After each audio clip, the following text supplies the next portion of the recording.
আজকে যেহেতু আমরা এখানে সবাই উপস্থিত হয়েছি একটা আলোচনার বিষয় নিয়ে, আর এই আলোচনাটা হচ্ছে মূলত কোরবানি। মানে সামনে কোরবানি, আর সেই উপলক্ষে মূলত এই বিষয়টা আমরা যদি আসলে বুঝতাম যে কোরবানি কি জিনিস, কোরবানি দিলে আমাদের কি হয়, তাহলে কিন্তু আমরা সবাই এবং সকলেই কোরবানি দেওয়ার চেষ্টা করতাম। জীবনে তো মেলা পাপ কাজ করলাম, চুরি মুড়ি তো মেলা হইলাম, কোরবানির যে ফজিলত হুজুর কইলো, এবার একটা ছাগল চুরি হেরে হলে আমার কোরবানি দেওয়াই নাই। মেলা দিন ধরে জমি ঘাস ঘাটছি, তা দেখতেই আসা হয় না। আজকে আল্লাহ দেখা যায় ঘাসের কি অবস্থা। গাছ তো ভালোই হয়েছে, তো যাই দেখি নিচে ছাগল দিছি চারটো, দেখি ছাগল কিনা কি অবস্থা। ছাগলও দেখা থিয়া চলে যাই। যাক, হুজুর তো কুরবানি দেওয়ার ফতুয়া তো দিছি, তাহলে কুরবানি তো দেওয়াই নাই, তাহলে ছাগলে বর্তি নিয়ে যান, কি করা যাবো।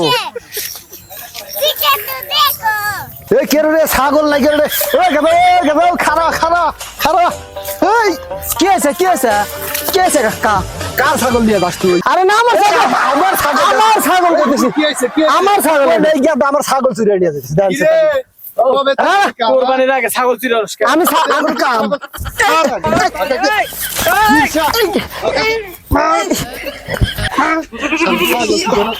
ভাই, আমি তো ছাগল চুরি করি নাই।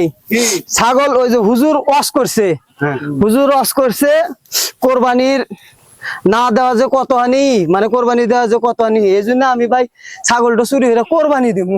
ছাগল চুরি হয়ে ফজিলত কামাই হারা নাই গো। চিটারি ছাগল চুরি করে কোরবানি চলবো? হ্যাঁ